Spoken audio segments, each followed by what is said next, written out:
I'm out here with my neighbors, and Ruby just saw me, but I'm so close to this guy, and this is the closest that he's ever been to me. And yes, I have one treat in my hand. This is a Neigh Nibbler horse treat, and I'm trying to earn his trust. Now, I've earned the old man's trust very well yesterday. He let me pet him and love him, and that's great. But this guy is definitely, I'm predicting, one of his sons. He has a son and I believe a daughter. Both of them have the same facial markings and very, very similar overall markings. And then it brought me to question, where's mom? And I found myself having a moment of realization that brought me to tears out here in this pasture, actually in our pasture, but staring at these horses and trying to love on the two that are pretty wild.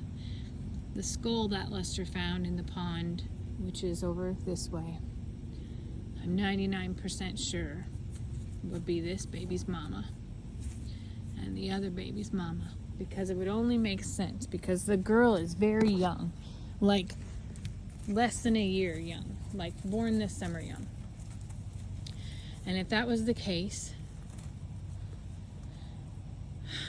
in the worst drought of all time, something happened to mama is my prediction.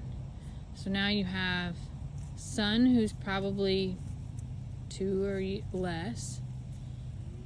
You have daughter who's not you.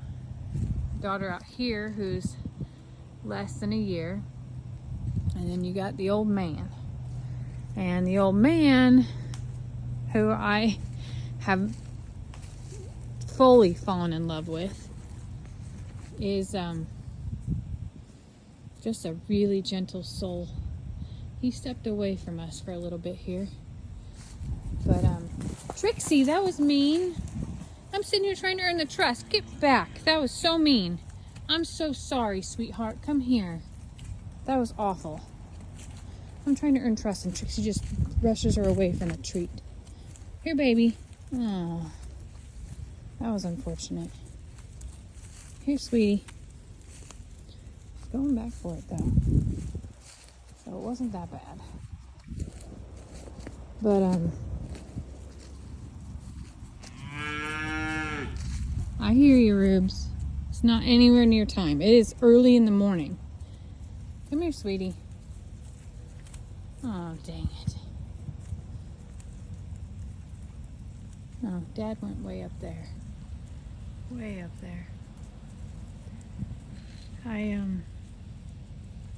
think of their hardships this summer and what they've had to overcome, and my heart broke. I don't know how their mama died. And this is just my pure speculation.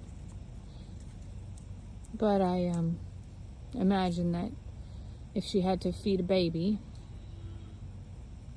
and she had to survive herself, that she couldn't do both. And when I was talking to, I'm going to call that older horse Grandpa, because he looks like a grandpa to me. He's had a lot of wear and tear on him. When I was out there talking to Grandpa, and I just kind of had that moment of aha, I was scratching him and loving on him. And when I said, "Was that your wife?" his head fell in my hand. And I just started crying.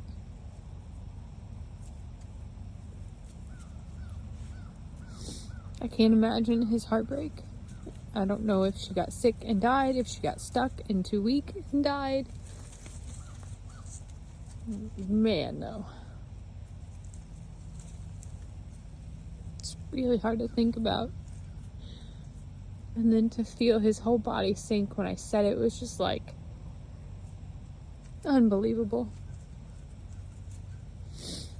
What Lester and I are going to do is reach out to these animals' owners and see if there's any way that we can help with their care.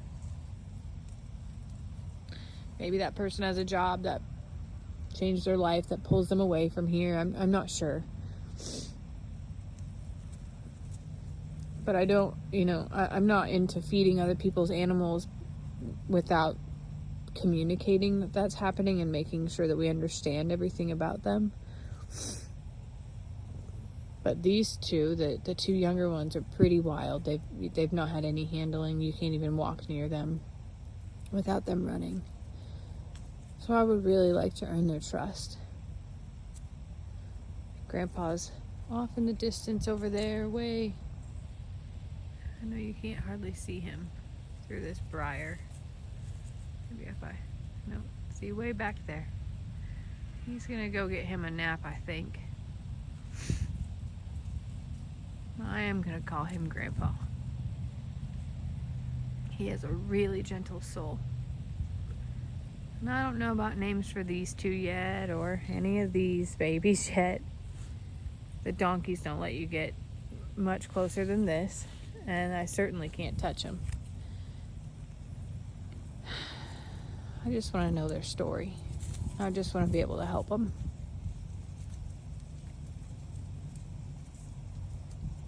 It was a good day today.